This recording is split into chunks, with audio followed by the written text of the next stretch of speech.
तवांग में भारत और चीनना सैनिकों वच्चे અથડામણ પછી इंडियन एरफोर्स એટલે કે આઈએફએ અરુણાચલ સરહદ પર કોમ્બેટ એર પેટ્રોલિંગ એટલે કે લડાકુ ઉડાન શરૂ કર્યું છે। 9 ડિસેમ્બરે તવાંગમાં શરૂ થયેલી અથડામણ પહેલા ચીને અરુણાચલ સરહદમાં ડ્રોન મોકલવાનો પ્રયત્ન કર્યો હતો। ત્યાર પછી આઈએફએ તાત્કાલિક પોતાનું લડાકુ વિમાન અરુણાચલની સરહદ પર તૈનાત કર્યા છે। ત્યારે એક માહિતી અનુસાર ચીન એલએસી પાસેના બે વિસ્તાર હેલીદીપ અને પરિક્રમામાં ભારતીય ચોકીઓને વિરોધ કરી રહ્યું છે। ત્યારે ભારતીય લડાકુ વિમાનોએ કેટલાક અઠવાડિયામાં 2 થી 3 વખત આ પોઈન્ટ તરફ આગળ વધતા ડ્રોનને અટકાવ્યા છે। સુખોઈ 30 MK અને આ હવાઈ ઉલ્લંઘન અટકાવવામાં આવ્યું હતું। જો ડ્રોન એલએસી પર બરાબરીમાં ઉડતું હોય તો ભારતીય સેનાને તેનાથી કોઈ પરેશાની નથી। જો કે કોઈપણ પ્રકારનું એરક્રાફ્ટ અથવા ડ્રોન ભારતીય સરહદની તરફ ઉડે છે તો તેને આક્રમક પ્રવૃત્તિ આપણા રડાર પર જોવા મળે છે। એ હવાઈ ઉલ્લંઘન ગણાશે અને આઈએફએ તાત્કાલિક પગલાં લેશે। નોર્થ ઈસ્ટર્ન એરફોર્સની હાજરી ઘણી મજબૂત છે। સુખોઈ 30 આસામના તેજપુર અને અબુઆમાં ઘણી જગ્યાએ તૈનાત કરવામાં આવ્યા છે। બંગાળના હાશીમારામાં પણ રાફેલ ફાઇટર જેટ પણ તૈનાત કરાયા છે, જે ખૂબ જ ઓછા સમયમાં નોર્થ ઈસ્ટને પણ કવર કરી શકે છે।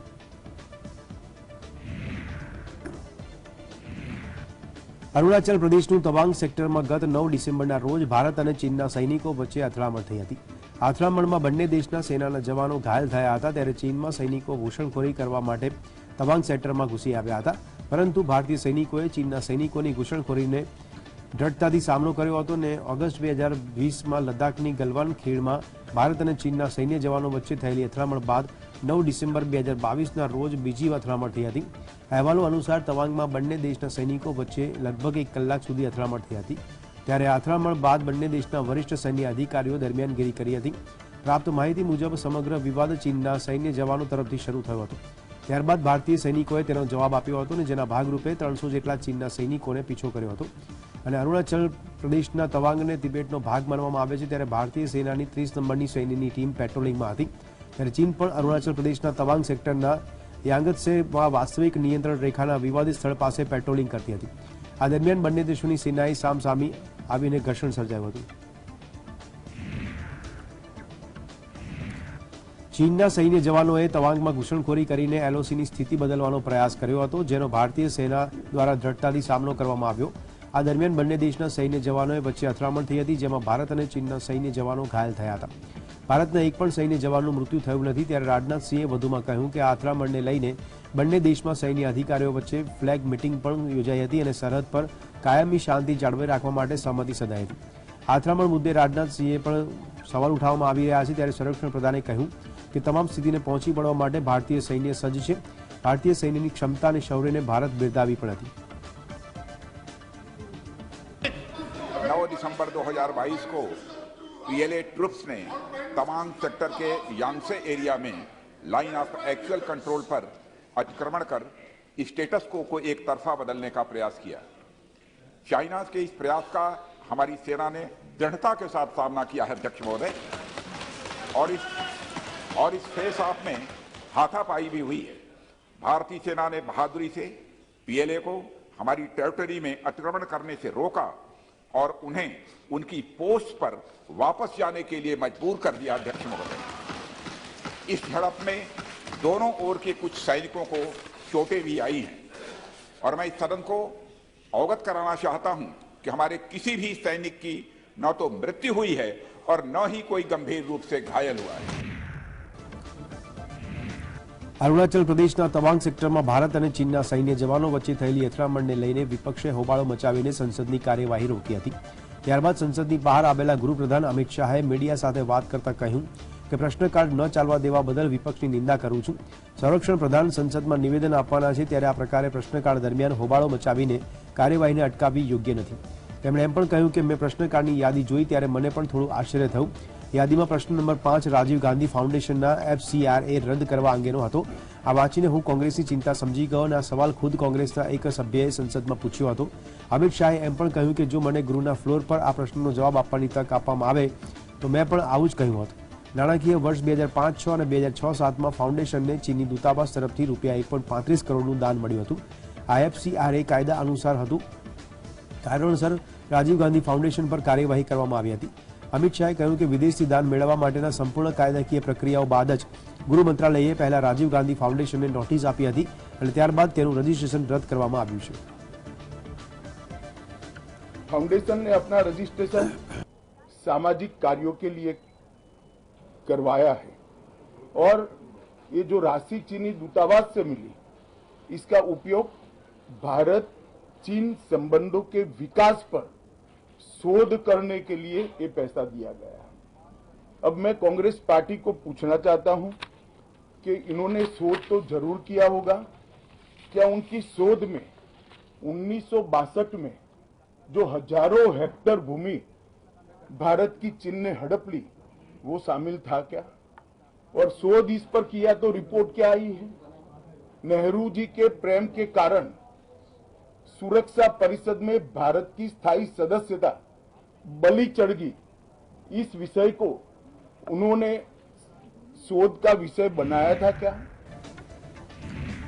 અરુણાચલ પ્રદેશના તવાંગમાં ભારતીય સેના અને ચાઇનીઝ સેના વચ્ચે અથડામણનો મામલો સામે આવતા એઆઈએમઆઈએમ ચીફ અસદુદ્દીન ઓવૈસીએ મોદી સરકાર પર શાબ્દિક પ્રહાર કરતા કહ્યું કે આ કેસમાં ગૃહપ્રધાન દેશના લોકોને ખોટું બોલી રહ્યા છે। ચીની સેનાની સાથે ડિસએન્ગેજમેન્ટ પછી પણ આવી પરવાનગી નથી કરી શકતા, ત્યારે ઓવૈસીએ કહ્યું કે અમે હંમેશા બહાદુર છીએ। સેના દ્વારા જે કાર્ય કરવામાં આવે છે તે બહાદુરીપૂર્વક કરવામાં આવે છે, પરંતુ આપણું રાજકીય નેતૃત્વ નહીં, મોદી સરકાર દેશ માટે ખોટું બોલી રહી છે તેમ કહી ઓવૈસીએ મોદી સરકાર પર પ્રહાર કર્યા હતા। सवाल ये नहीं है, सवाल ये है कि देश के प्रधानमंत्री पॉलिटिकल लीडरशिप दिखाने में सरासर नाकाम साबित हो रहे हैं। 56 इंच का सीना दिखाइए, लाल आंख दिखाइए ना। 9 तारीख को ये क्लैश होता है, आज आप आकर पार्लियामेंट को कहते हैं अगर मीडिया रिपोर्ट नहीं करता तो आप तो बोलते भी नहीं, आप तो खामोश बैठ जाते। कैसे 18,000 फीट नीचे से ऊपर आकर चीन हमला करते हैं हमारी भारत की फौज के ऊपर, हमारी जमीन में कैसे आता है? क्यों आप पिछले 2 हफ्ते में कि हमने इंडियन एयरफोर्स के एयरक्राफ्ट को स्क्रैम्बल क्यों किया जब चीन के एयरफोर्स घुसना चाह रही थी उसी जगह पर?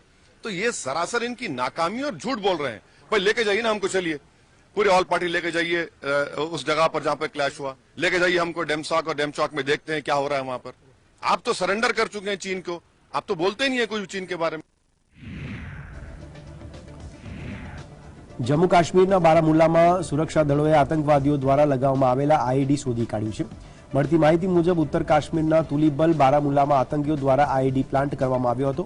આ અંગેની માહિતી મળતાની સાથે જ બોમ્બ ડિસ્પોઝલ સ્ક્વોડની ટીમ ઘટનાસ્થળે પહોંચી ગઈ અને તેને નિષ્ક્રિય કરી નાખ્યો હતો। ભારતીય સેનાએ કહ્યું કે જમ્મુ કાશ્મીરના તુલીબુલ વિસ્તારમાં મંગળવારે સવારે 2 થી 3 કિલો વજનનું વિસ્ફોટક ઉપકરણ મળી આવ્યું છે। શંકાસ્પદ આઈડી ખોદકામ કરાયેલ વિસ્તારમાં છુપાવવામાં આવ્યો હતો, ત્યારે ભારતીય સેનાના જણાવ્યા અનુસાર બોમ્બ ડિસ્પોઝલ ટીમ દ્વારા બ્લાસ્ટ પદ્ધતિનો ઉપયોગ કરીને આઈડીને સુરક્ષિત રીતે નિષ્ક્રિય કરવામાં આવ્યો હતો। અંદાજે 2 કલાકમાં સ્ટેટ હાઈવે પર વાહન વ્યવહાર બંધ થઈ ગયો હતો, ત્યારે સમાચાર એજન્સી એએનઆઈના જણાવ્યા અનુસાર ઉત્તર કાશ્મીરના બારામુલ્લા જિલ્લાના સોપરોન તુલીબલ વિસ્તારમાં સુરક્ષા દળોને શંકાસ્પદ આઈડીની માહિતી મળી હતી, જેના પગલે સોપર પોલીસ 52RR અને સીઆરપીએફના જવાનો ઘટનાસ્થળે પહોંચીને લગભગ 2 કલાક સુધી ચાલેલ ઓપરેશન બાદ આઈડીને નિષ્ક્રિય કરવામાં સફળતા મેળવી હતી।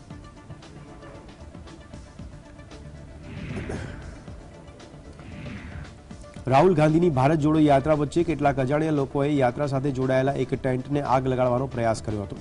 સવાઈ મોધાપુરના બામનવાસમાં સોમવારે મોડી રાત્રે કેટલાક અજાણ્યા લોકો દ્વારા આ કરવામાં આવ્યું હતું। એ દરમિયાન ત્યાં યાત્રામાં સામેલ લોકો માટે ભોજન તૈયાર કરવામાં આવતું હતું। આ દરમિયાન 10 થી 15 લોકો આવીને ટેન્ટમાં ગૌમસ છોડીને આગ લગાડવાની તૈયારી કરી રહ્યા હતા। જોકે કોંગ્રેસના કાર્યકર્તાઓની નજર પડતા ઢોરને ભગાડવાનો પ્રયાસ કર્યો હતો। આ દરમિયાન કાર્યકર્તાઓએ આરોપીઓની વાતચીત સાંભળી લીધી હતી। કેટલાક કાર્યકર્તાઓને તરત જ આ અંગે પોલીસને જાણ કરવામાં આવી હતી। જ્યારે પોલીસ ઘટનાસ્થળે પહોંચી હતી ત્યારે આરોપીઓ ભાગવામાં સફળ રહ્યા હતા। જોકે પોલીસે પીછો કરીને 4 લોકોને ઝડપી પાડ્યા હતા। રાહુલ ગાંધીની ભારત જોડો યાત્રામાં એક બેરોજગાર ઉર્દુ શિક્ષકે પણ રાજસ્થાન સરકારની સ્ટાફિંગ પેટર્ન અંગે ફરિયાદ નોંધાવી હતી। ત્યારે સવાઈ મોધાપુરનો યુવક ઇકરામ અહેમદે રાહુલ ગાંધીને કહ્યું હતું કે મુસ્લિમોને માત્ર વોટ બેંક તરીકે ગણવામાં આવે છે, વોટ માટે યાદ કરવામાં આવે છે, પરંતુ જ્યારે મુસલમાનને અધિકાર આપવાની વાત આવે છે ત્યારે તેને આ મળતા નથી।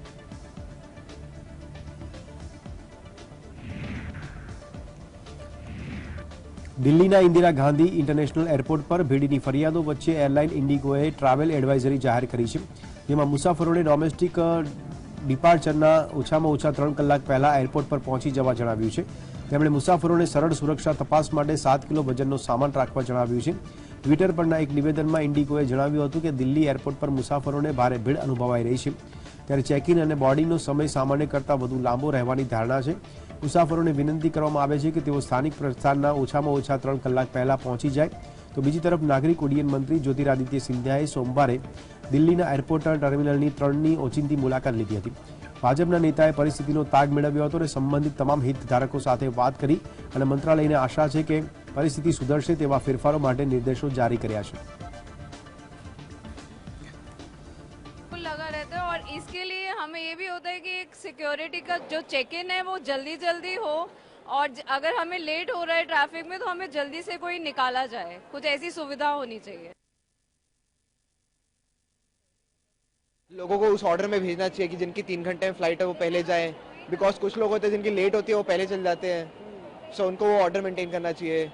और देखो मतलब डोमेस्टिक का जैसे T2 कर सकते हैं पूरा, T3 में जरूरत नहीं है डोमेस्टिक की, तो देखो शिफ्टेड देयर, इधर खाली इंटरनेशनल रखे बिकॉज दिल्ली हब है इंटरनेशनल फ्लाइट्स का.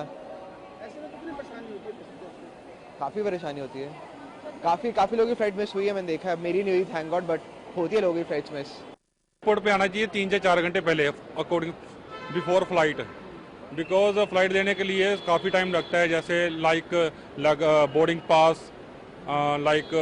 बोर्डिंग पास लगेज वेट सारा कुछ करना पड़ता है. इसके लिए थोड़ा पहले आना चाहिए क्योंकि जहाँ पे रश बहुत होता है तो लाइन में लगना पड़ता है, लाइन में लग के सारा कुछ क्लियर होता है, उसके बाद बंदा आगे जा पाता है. अगर बंदा टाइम पे ना आए तो यहाँ पे फ्लाइट मिस होने का बहुत बड़ा कारण है. ભારત સરકારે ટોલ ટેક્સની પદ્ધતિ સરળ અને સમયની બચત કરનારી બનાવવા માટે ડિજિટલ સિસ્ટમ અમલમાં મૂકી છે. ઇલેક્ટ્રોનિક ટોલ કલેક્શન સિસ્ટમ લાગુ કરાયા બાદ ઘણી સમસ્યાઓ હલ થશે. ત્યારે છૂટા પૈસાની લેવડ દેવડ સહિતની લાંબી કતારો હવે મોટાભાગે જોવા મળતી નથી. ટૂંક સમયમાં દેશમાં ટોલ ટેક્સ વસૂલવાની રીત પર ફરીથી બદલવામાં આવી રહી છે. હાલમાં ફાસ્ટેગનો ઉપયોગ સમગ્ર દેશમાં ટોલ વસૂલાત માટે કરવામાં આવી રહ્યો છે. જોકે કેન્દ્ર સરકાર હવે હાઈવે પરના ટોલ પ્લાઝાને જ નાબૂદ કરવાનું વિચારી રહી છે. હવે કેમેરા આધારિત ટોલ કલેક્શન સિસ્ટમ લાગુ કરવામાં આવશે. આ પ્રક્રિયા હેઠળ વાહનોની નંબર પ્લેટ સ્કેન કરીને સીધા બેંક ખાતામાંથી ટોલ કપાશે. આ camera automatic number plate reader તરીકે ઓળખાશે. ત્યારે રોડ ટ્રાન્સપોર્ટ એન્ડ હાઈવે મંત્રાલયે દાવો કર્યો છે કે આ કેમેરા લગાવવાથી ટોલ પ્લાઝા પર વાહનોની રાહ જોવાની અવધિમાં ઘટાડો થશે. હાલમાં દેશભરમાં લગભગ 97% ટોલ વસૂલાત ફાસ્ટેગ દ્વારા કરવામાં આવે છે. તેમ છતાં ટોલ પ્લાઝા પર ટ્રાફિક જામ થઈ જાય છે. ટૂંક સમયમાં ટોલ કલેક્શન સિસ્ટમ લાગુ કરવામાં આવશે.